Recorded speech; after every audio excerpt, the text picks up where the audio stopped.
तो केवट ने कहा कि प्रभु अब चरण तो दोनों मेरे हाथ में आ गए, तो भगवान ने कहा कि अब धो लिए तुमने कि नहीं ये बताओ। केवट बोला हाँ धो लिए।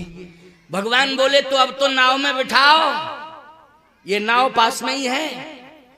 कहे प्रभु नाव में तो बिठाना चाहता हूं, लेकिन मेरी प्रार्थना है। क्या प्रार्थना है बोलो?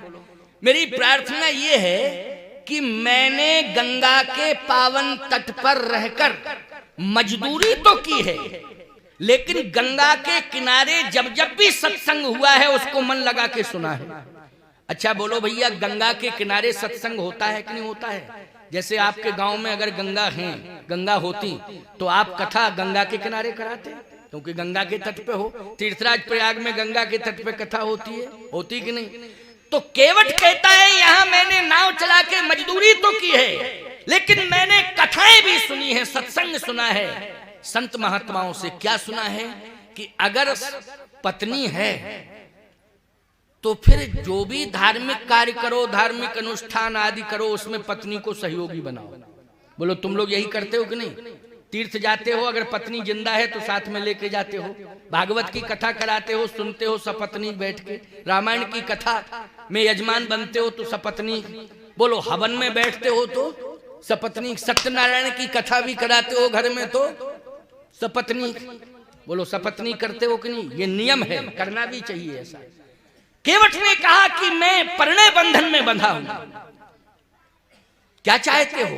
मैं ये चाहता हूं कि आप आए हैं तो सपत्नी का आपके चरण क्यों ना पखारूं। लक्ष्मण जी बोले आधा घंटा से अकेले पखार रहा, और जब पखार चुका तब कहता सपत्नी पखारूं। अरे जब तू जानता था कि सपत्नी पखारना है तो सपत्नी का ही पखारना चाहिए था, और अब पखार लिया तब कहता सपत्नी पखारना चाहिए। पखार लेते तो उसने एक बात कही, अब सुनो कितनी बढ़िया बात है। बोले प्रभु ऐसा है, आपने कहा था बेग आन जल पाए पखारू। बेग मानी पानी, और पानी से आपके चरण पखारे जल्दी जल्दी। तो पत्नी को क्यों नहीं लाए? का पहले से सूचना नहीं थी, और अगर उससे कहते कि जल्दी कर जल्दी कर जल्दी कर तो कहती ज्यादा जल्दी है तो चले। यही होता है कि नहीं होता है? जैसे तुम इनसे कहो जल्दी करो जल्दी करो जल्दी करो तो तुरंत कहेंगे ज्यादा जल्दी है तो चले जाओ। पहले से क्यों नहीं बताया? पहले से बताना चाहिए था। इनकी आदत है, कहती क्यों चले जाओ ज्यादा जल्दी। तो मैंने सोचा कि पहले से पत्नी को टेंशनाइज न करूं। अगर पहले से ही मैंने टेंशनाइज कर दिया पत्नी को तो फिर चरण पखारने से फायदा क्या? जब पति पत्नी में प्रेम ना हो और मंदिर में कहो ओम जय जगदीश हरे तो फायदा क्या है? क्यों भाई? जब पति पत्नी में प्रेम नहीं है, वहां परमात्मा के सामने अगरबत्ती हिला रहे हो, बोलो भाई कलाकंद का भोग लगा रहे हो, जब प्रेम। भगवान यही तो कहेंगे कि सुनो पहले परिवार में आपस में प्रेम करना सीखो, तब मेरे दरबार में मेरे चरणों में प्रेम करो।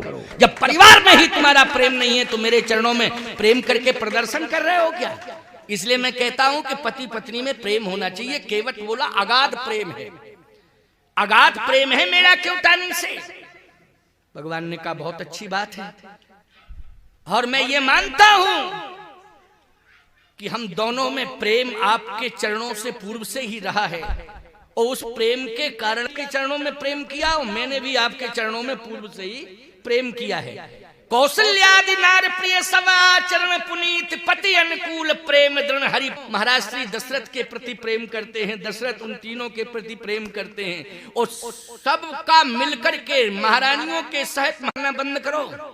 छोटी छोटी बातों को लेकर तुम भगवान के नजदीक पहुंच पाओगे, तभी तुम्हें भगवान स्वीकार करेगा। यदि आपस में लड़ना भिड़ना शुरू करोगे तो भगवान कैसे स्वीकार करेगा? ये गलती कभी नहीं करना।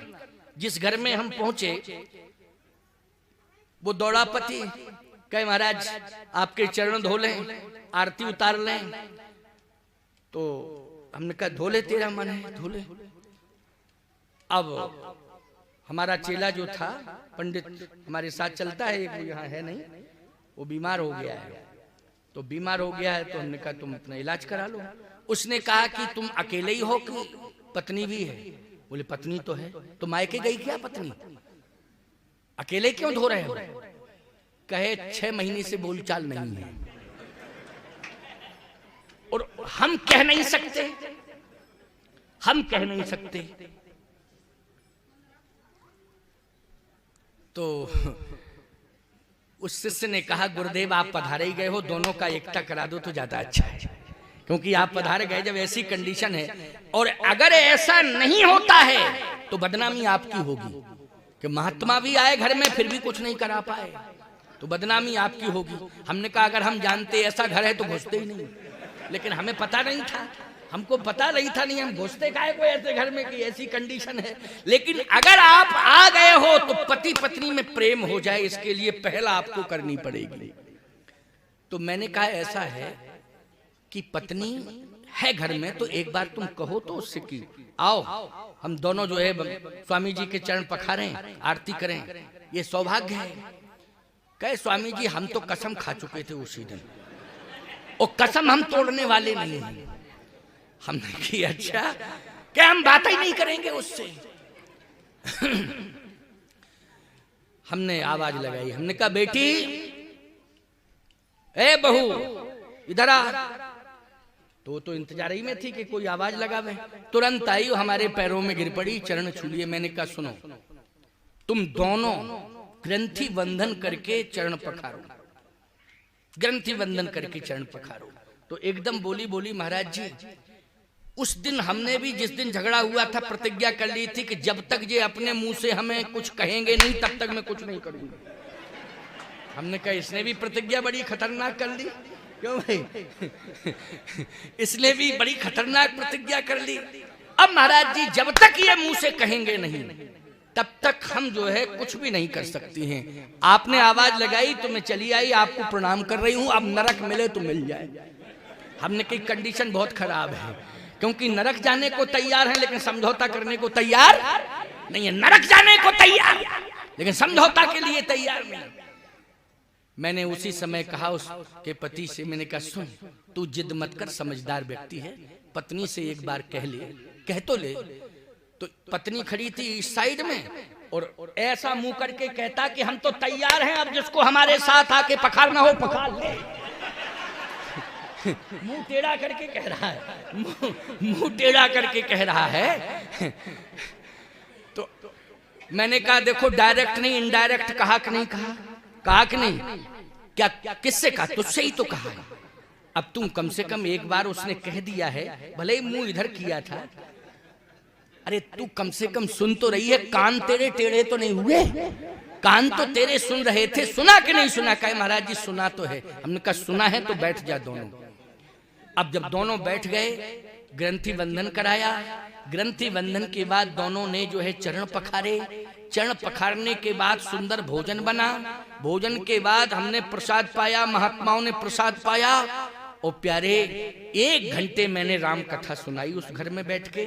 जब 1 घंटे मैंने राम कथा सुनाई तो अंत में दोनों फूट फूट करके रो पड़े, कहे स्वामी जी आपने हमारे परिवार को टूटने से बचा लिया है। मैंने कहा मैंने नहीं, राम कथा ने परिवार को टूटने से बचाया है, मैंने नहीं बचाया। किसने बचाया?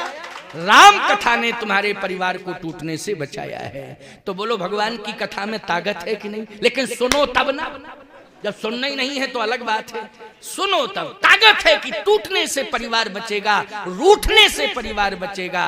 इसलिए मैं कहता हूं कि राम कथा सुनते रहना, घर में रामायण रख के रामायण पढ़ते रहना, हर रोज रामायण पढ़ी जानी चाहिए। इतना फुर्सत में समय निकालो, 10 ही मिनट का समय क्यों ना निकालो, लेकिन परिवार के साथ बैठ के। पुराने जमाने में तो मोहल्ला एक साथ बैठता था, कथा होती थी। अगर इतना नहीं हो पा रहा है इस घोर कलिकाल में, तो आप अपने घर में अपने परिवार के सहित बैठकर 10-15 मिनट रोज रामायण पढ़ा करो, निश्चित रूप से परिवार टूटने से बच जाएगा। ये मैं विश्वास दिलाता हूँ।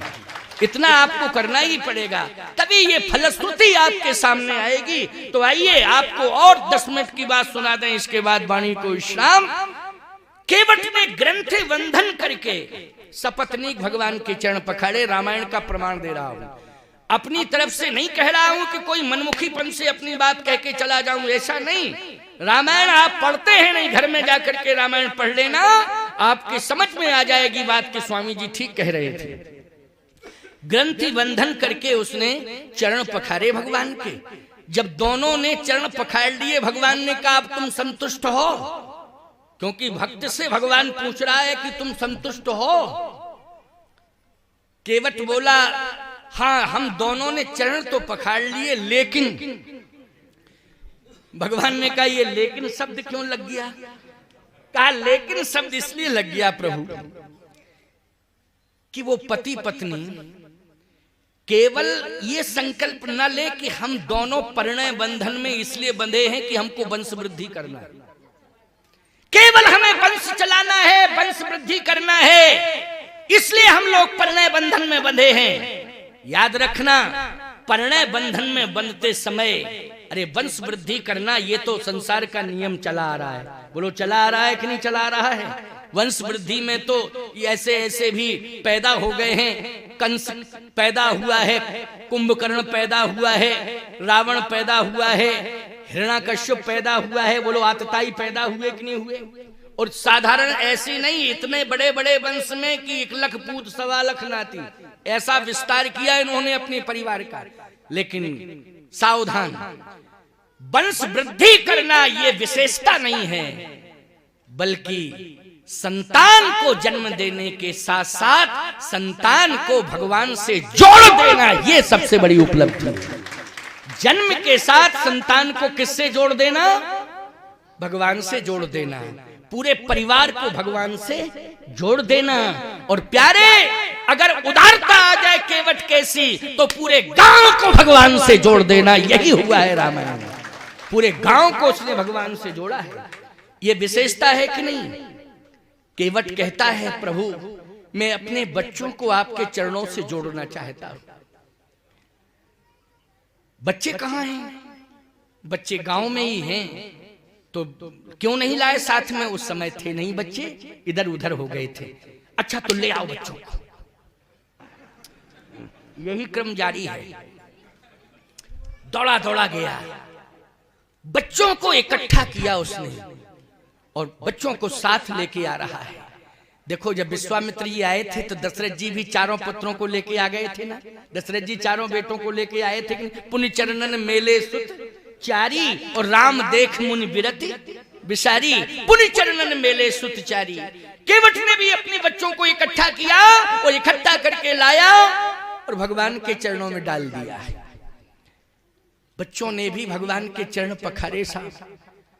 बोलो सपत्नीक पखारा, इसके बाद बच्चों के सहित चरण पखारा। बोले पूरे परिवार जुड़ गया कि नहीं जुड़ गया? पूरा परिवार जुड़ गया है। इसलिए कहता हूं ये परंपरा बताई जा रही है, इसी प्रभु राम कथा के माध्यम से आपको परंपरा दी जा रही है। तो मैं दावे के साथ कह रहा हूं कि रामायण पढ़ते रहना। राम कथा गंगा आपके घर में होगी, और जब राम कथा गंगा आपके घर में होगी तो एक दिन उसी राम कथा गंगा के तट पर परमात्मा प्रकट हो जाएगा आपके घर में, और पूरे परिवार को भगवान के चरण से जुड़ने का सौभाग्य मिलेगा। लेकिन राम कथा गंगा में भगवान प्रकट होगा। किसमें होगा? राम कथा रामायण में भगवान प्रकट होगा। प्यारे, कलयुग में साक्षात भगवान का विग्रह है श्री रामायण। कलिकाल में क्या है? रामायण भगवान राम का साक्षात विग्रह। भागवत क्या है? इस घोर कलिकाल में साक्षात भगवान कृष्ण का विग्रह है। ये रामायण रामचरितमानस राम का विग्रह है, भागवत भगवान कृष्ण का विग्रह है। इसलिए इन ग्रंथों के प्रति अगर तुम्हारा प्रेम बना रहा तो इन ग्रंथों के माध्यम, जैसे ही बच्चों के सहित सपरिवार चरण पखारे भगवान के, तो भगवान ने कहा क्यों अब तो भैया पार कर दे, अब क्या दिक्कत है, क्योंकि 5:38 हो गए। क्यों भाई, अब 5:45 बजने वाले हैं। बोलो है कि नहीं? लेकिन चिंता मत करना, 5 ही मिनट और लगेगा, बस इससे ज्यादा नहीं लगेगा। कितना मिनट लगेगा? 5। अंत भला तो सब भला। अंत इस बात को सुन करके ही आराम से जाना, आशीर्वाद लेके जाना। आशीर्वाद का पिटारा तो हम धरे हैं, अभी खोलेंगे बाद में। दो भाई लेकर के जाना। लेकिन तुम सब बैठे हो, बिल्कुल शांत मुद्रा में बैठे हो। हाँ तुम भी बैठ जाओ, बीच में क्यों खड़ी हो गई हो? बैठ जाओ शांति से। जगह नहीं मिल रही है क्या? हाँ बैठ जाओ। बड़ी समझदार देवियां हैं, देखा ना। देखो एक बात बताएं, कथा बैठ के सुनना चाहिए, कथा में खड़ा नहीं होना चाहिए। हैं? ये इलेक्शन है कि खड़ी हो गई? नहीं, चुनाव में खड़ा हुआ जाता है, लेकिन कथा में बैठा जाए। बड़ी समझदार हैं, बहुत समझदार हैं, बात मान गई हैं। तो आइए सुनिए, अंतिम बात मैं सुना रहा हूं आपको। हाँ ये दीपक को यहीं रख दो, बस यहीं रख दो, चुपचाप बैठ जाओ, बैठ जाओ आराम से। हाँ आराम से बैठो बस, है ना। हाँ बहुत बढ़िया बात है, दीपक भी आ गया, सब व्यवस्था है। आइए सुनिए, भगवान ने कहा कि अब तो तूने परिवार के सहित मेरे चरण पखार लिए हैं, अब नाव में बिठा।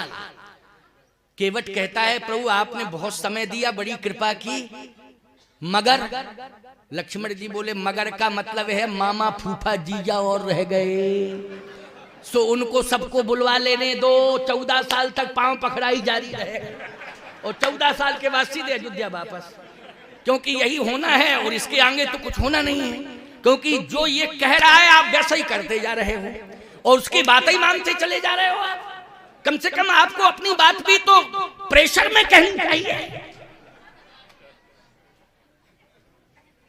भगवान बोले लक्ष्मण ये जनकपुर नहीं है कि तुम परशुराम जी के सामने आ गए थे, ये गंगा का घाट है, इसलिए चुपचाप रहो चुपचाप रहो। ये जो कह रहा है हमें सुनने दो इसकी बात, और जो ये कहेगा हमें इसकी बात माननी ही है, जैसा कहेगा वैसा मैं मानूं। क्या चाहते हो ये बताओ।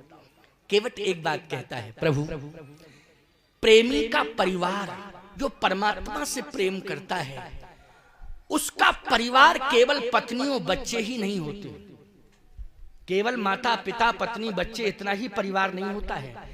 प्रेमी का परिवार वो होता है कि जो भी भगवान से जुड़ा है, जितने भी भगवान से जुड़े हैं, जहां तक उसकी दृष्टि जाती है कि कहां कहां तक लोग भगवान से जुड़े हैं, उन सबको वो प्रेमी अपना परिवार मान लेता है कि जो परमात्मा से जुड़ा है भक्त का वही परिवार है। बोलो भाई, जो भगवान से जुड़ा है भक्त का वही परिवार है कि नहीं। तो हे प्रभु अन्यथा मत लेना, पूरा श्रृंगवेरपुर आपसे जुड़ा है, क्योंकि आप जब पधारे तो बोलो पूरा श्रृंगवेरपुर इकट्ठा हो गया था कि नहीं हो गया था, लेकिन आपने मौका नहीं दिया, उन सबको सेवा करने का आपने मौका नहीं दिया। लेकिन आज मैं प्रार्थना कर रहा हूं कि पूरा गांव आपका भक्त है, और जो भी भक्त है और जो भगवान से जुड़ा है वो मेरा परिवार है। इसलिए मेरी प्रार्थना है कि पूरे गांव को आज चरण पखारने का मौका दे दीजिए प्रभु, बस यही मेरी प्रार्थना है। भगवान ने कहा तेरी बात नहीं टालूंगा, तेरी बात नहीं टालूंगा, लेकिन एक बात लक्ष्मण जी बोले अब ये अंत में ये कहेगा कि अब आपको गंगा पार नहीं करना है, श्रृंगवेरपुर के अंदर जाना है, तो इसकी बात तो आपको टालनी नहीं है, तो आप श्रृंगवेरपुर के अंदर भी जाएंगे। केवट कहता ना ना ना ना, श्रृंगवेरपुर की संपत्ति से मेरी कोई प्रीति नहीं, उस संपत्ति से परमात्मा की भी कोई प्रीति नहीं है। हम देख रहे हैं कि पूरा अयोध्या की संपत्ति छोड़ के चले आए। अयोध्या की संपत्ति अवध राजसुर राज सिहाही और दशरथ धन लख धनत लजाही, पूरी अयोध्या की संपत्ति छोड़ के चले आए। राजीव लोचन राम चले तज बाप को राज बताओ की नहीं, पूरा राज्य छोड़ के आए। हम इतनी तुच्छ बात कहेंगे कि श्रृंगवेरपुर में प्रवेश कर जाइए पूरा राज्य आपका है? नहीं ना ना। हे प्रभु, भक्त की सबसे बड़ी संपत्ति है भगवत नाम की स्मृति, भगवत नाम की स्मृति, ये सबसे बड़ी संपत्ति है। हे प्रभु, आपकी संपत्ति खजाना नहीं है, आपकी संपत्ति है आपके भक्त, और भक्तों की संपत्ति है आपका भजन। इससे बड़ी संपत्ति और दूसरी हो नहीं सकती। देखो कितना बढ़िया भाव है, बोलो है केवट का भाव कि नहीं, कि आपकी संपत्ति खजाना नहीं है, सोना चांदी नहीं है, मणि मोती नहीं है, आपकी संपत्ति है भक्त। बोलो भगवान की संपत्ति भक्त है कि नहीं? इस बात को मान रहे हो कि नहीं मान रहे हो? और भक्त की संपत्ति है भगवान का भजन। भक्त की संपत्ति क्या है? भगवान का भजन। इसलिए हम ये थोड़ी कहेंगे कि आप प्रवेश कर जाएं श्रृंगवेरपुर में, वहां का खजाना आपके चरणों में समर्पित है। ना ना, ये तुच्छ बात हम नहीं कहेंगे।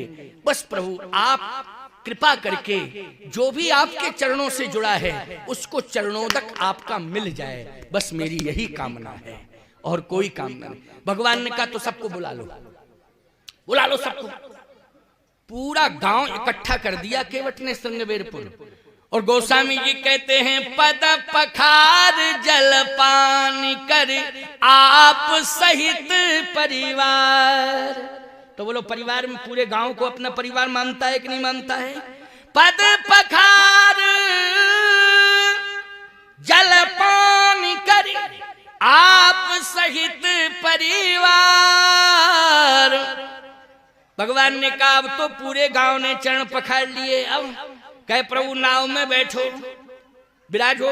और जैसे ही भगवान बैठने की कोशिश की तो कहता 1 मिनट रुको रुको रुको रुको। भगवान ने कहा अब कौन रह गया? बोले पुरखे और रह गए, पुरखे। लक्ष्मण जी बोले एक बात समझ में नहीं आ रही भैया, हमको भी तो थोड़ा समझा दो। हाँ क्या क्या नहीं आ रहा समझ में? कहे जैसे गंगा की महिमा क्या है? भगवान बोले गंगा तारती हैं यही महिमा है। अच्छा बोलो भैया, कोई व्यक्ति कहीं पैदा हो, कहीं मरे, कहीं रहे कहीं मरे, लेकिन तरने के लिए उसकी अस्थियां कहां जाती हैं? प्रयागराज ले जाते हो कि नहीं? तुम्हारे क्षेत्र में तो सब प्रयाग ही जाते हैं, जाते कि नहीं? भाव ये है कि कहीं भी पैदा हुआ हो कोई, कहीं भी रहा हो और कहीं भी मरा हो, लेकिन तरने के लिए उसे गंगा जी भेजा जाता है। लक्ष्मण जी बोले लेकिन इसके पुरखे यहीं पैदा हुए, यहीं रहे, यहीं मरे और फिर भी नहीं तरे। गंगा के किनारे रहे, पैदा हुए और फिर मरे भी यहीं और तरे नहीं। ये बात मेरी समझ में नहीं आ रही है। बात भी सही है कि नहीं क्यों भैया?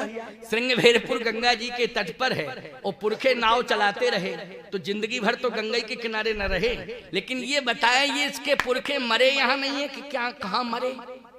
और फिर जहां भी मरे थे तो तरने के लिए गंगा जी में अस्थियां नहीं आई। भगवान बोले हमारी समझ में नहीं आ रही बात। केवट बोला हम समझा रहे हैं, आप नहीं समझा पाओगे इनको, मैं समझाता। अब सुनो मेरी बात, सुन लो, समझ लो, तुम लोग भी समझ लो। बहुत अच्छी बात कही उसने, बड़ी प्यारी बात कही, बहुत महत्वपूर्ण बात कही। केवट ने कहा सुनिए, गंगा के किनारे ही मेरे पुरखे जन्मे और यहीं रहे, नाव चलाई उन्होंने, और फिर बोले यहीं नाव चलाते चलाते मरे तो तरे क्यों नहीं? केवट ने कहा सुनो, बात सुन लो, बहुत महत्वपूर्ण बात है। राजा सगर के 60,000 बेटे, बोलो कितने? 60,000। लेकिन 60,000 बेटे क्या तरे थे? नहीं तरे थे। लेकिन कब तरे? जब भागीरथ ने तपस्या करके गंगा को धरती पर उतार दिया। ये पुरखे आप ही के थे कि नहीं थे? भगवान बोले हाँ मेरे ही थे।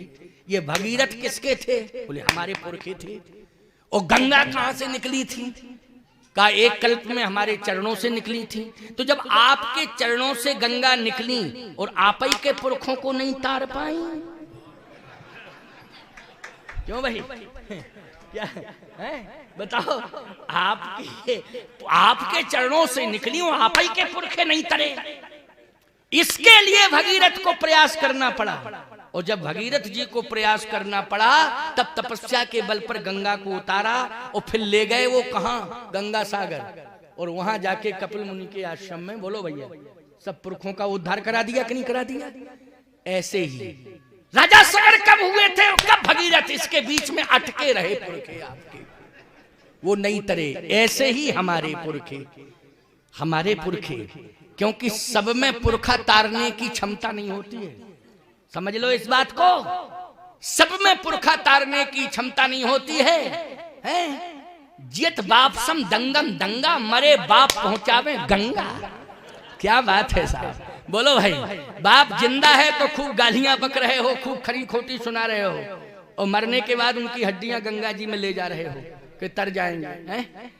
खबरदार, इन हाथों से अच्छा काम करो, अपने हाथों से भजन करो, अपने हाथों से दान करो, अपने हाथों से सत्कर्म करो।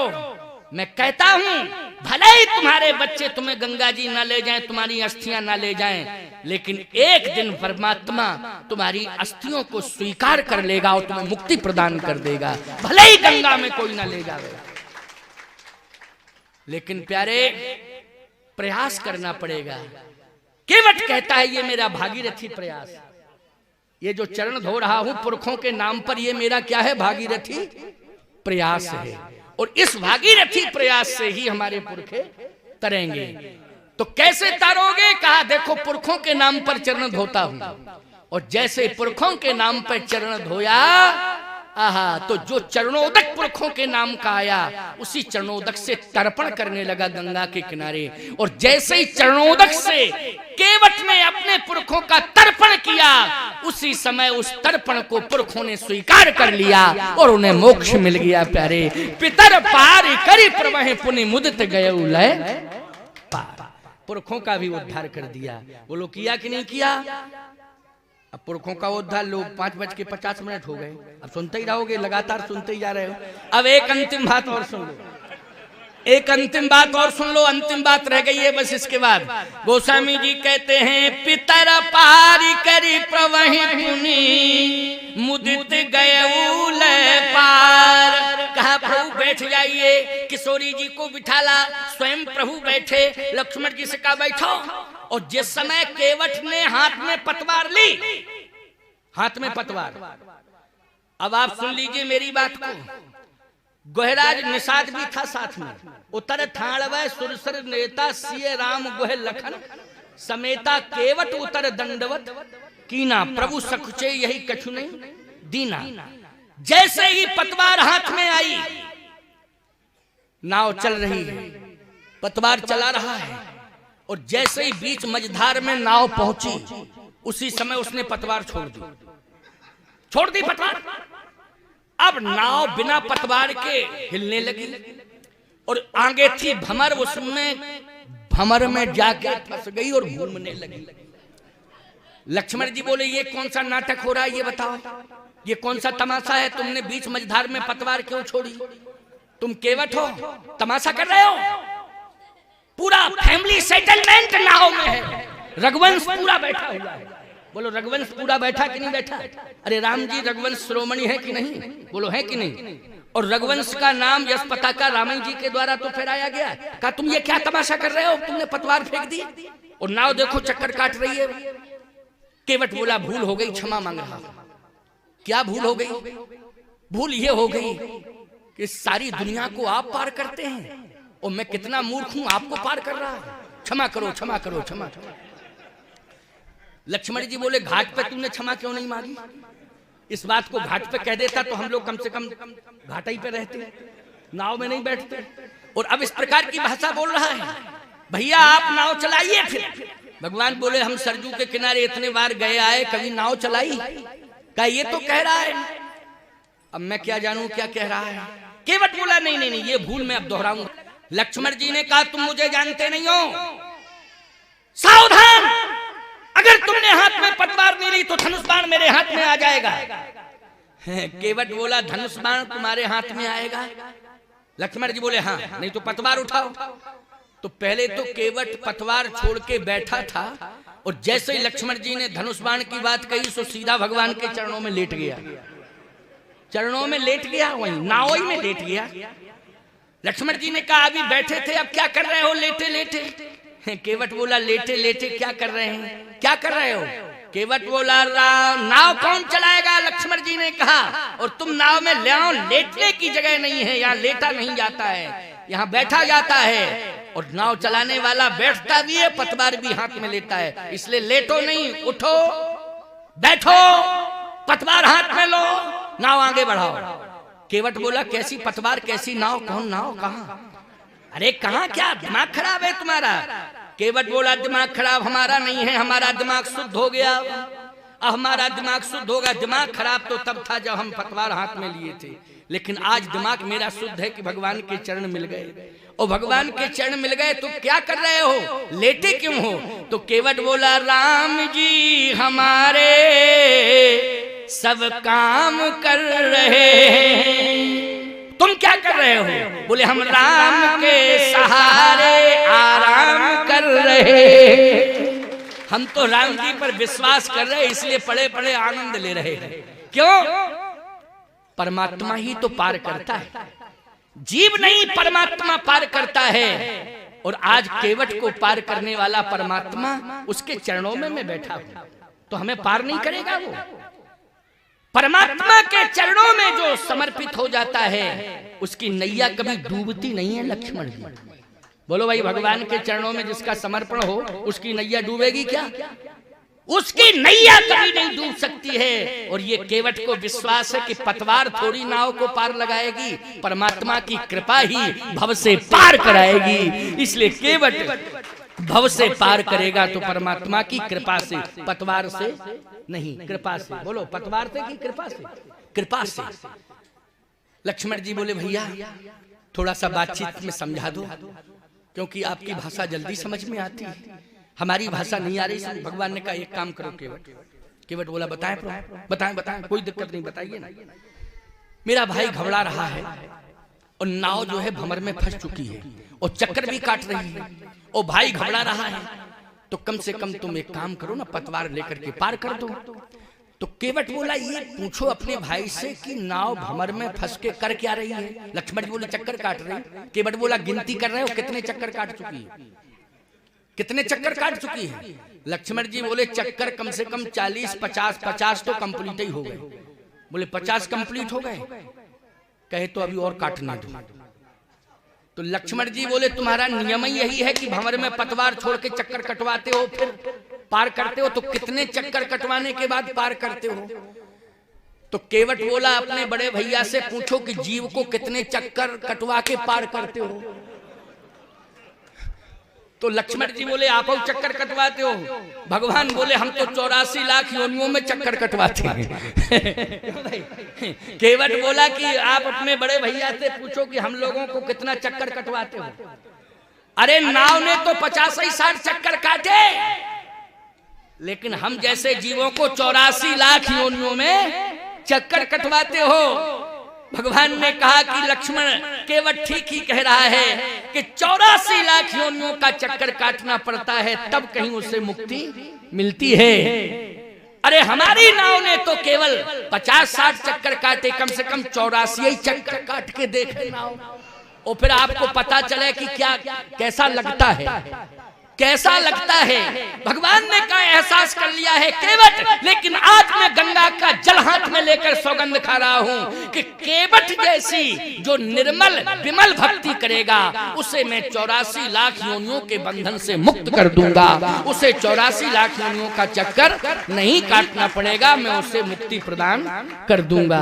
बस जैसे ही केवट ने ये शब्द सुना, बोलो, तुम जैसे भक्तों के लिए आधार बन गया कि नहीं बन गया? ये तुम जैसे भक्तों के लिए आधार बन गया। गोस्वामी जी कहते, उत्तर ठाड़ी भय सुर सरिता ओ सिया राम वही लखन समेता। केवट उतर दंडवत कीना, प्रभु सकुचे यही कछ नहीं दीना। केवट उतर दंडवत कीना, सिया यही की जहान निहारी। मन मुदित उतारी, कहु कृपाल लेहु उतराई। केवट चरण गहु अकुलाई, बहुत काल हम कीन मजूरी। आज दीन विधि बन भल पूरी, अब कछु नाथ न चाहिए मोरे। ओ दीन दयाल अनुग्रही तोरे। मुझे कुछ नहीं चाहिए प्रभु, कुछ नहीं चाहिए। अरे ये मणि बड़ी कीमती लगी है मुद्री में, इस मणि को लो। ये मणि साधारण नहीं है, ये मनोकामना पूर्ण करने वाली मुद्री है। इसमें जो मणि लगी है वो मनोकामनाओं को पूरी, जैसे कामतानाथ जी की परिक्रमा करने जाते हो, गिरिराज जी की परिक्रमा करने जाते हो, बोलो दोनों ही मनोकामना को पूरा करते हैं कि नहीं? बोलो, करते हैं कि नहीं करते? पर्वत तो हजारों हैं, पर्वत लाखों हैं, बोलो हैं कि नहीं? लेकिन दो पर्वत ऐसे हैं, एक कामतगिरी, एक गिरिराज जी, जहां परिक्रमा की आपने, वो पर्वत राज आपकी मनोकामना पूरी कर देते हैं, जो भी मनोकामना लेके जाता है। भगवान राम ने कहा, केवट ये जो मुद्री है, इसमें जो मणि है, ये मनोकामनाओं को पूरी करने वाली है। जब जैसे मनोकामना तू करेगा, ये मुद्री उस मनोकामना को पूरी करेगी। ये मैं तुझे दे रहा हूं, केवल तुझे दे रहा हूं, संसार में और किसी को नहीं। तू ही पात्र है, इसलिए तू इसे ले ले। केवट ने कहा, प्रभु ये मुद्री, ये मणि मनोकामनाओं को पूरा करती है, ये आप कह रहे हैं, मैं विश्वास कर रहा हूं। लेकिन भक्त का विश्वास, भगवान भले ही कह रहा है कि ये मणि, ये मुद्री मनोकामनाओं को पूरा करती है, लेकिन भक्त यही कह रहा है कि आपकी भक्ति मनोकामनाओं को पूरा करती है। आप मुद्री ना दे करके मुझे भक्ति दे दीजिए, मुद्री ना दे के क्या दीजिए, भक्ति दे दीजिए। भक्ति ही मनोकामनाओं को पूरा करती है, भक्ति मुक्ति भी प्रदान करती है। इसलिए बहुत कीन हट लखन सी है, नहीं कछुके वटले विदा कीन करुणायतन भगति विमल वर दे। विमल भक्ति का वरदान भगवान ने दे दिया। बोलिए भक्त वत्सल भगवान की, भक्त और भगवान की। पूरे 6 बज गए, पूरे 6 बज गए। बोलो बज गए कि नहीं? कथा पूरे 6 बजे। भाई आप लोगों ने खूब सुना। मैं सबको आशीर्वाद देता हूँ, सबको बार बार आशीर्वाद दे करके अपनी वाणी को विश्रामित करता हूँ। आओ 2 बार भगवान का नाम लो, आरती, आरती के बाद प्रसाद लेकर के जाना। और जिनको भी चरण पादुकाओं का पूजन करना हो, ये कामदगिरि की चरण पादुकाएं हैं, जिनको भी पूजन करना हो वो चरण भेंट पूजन आदि बाद में कर सकते।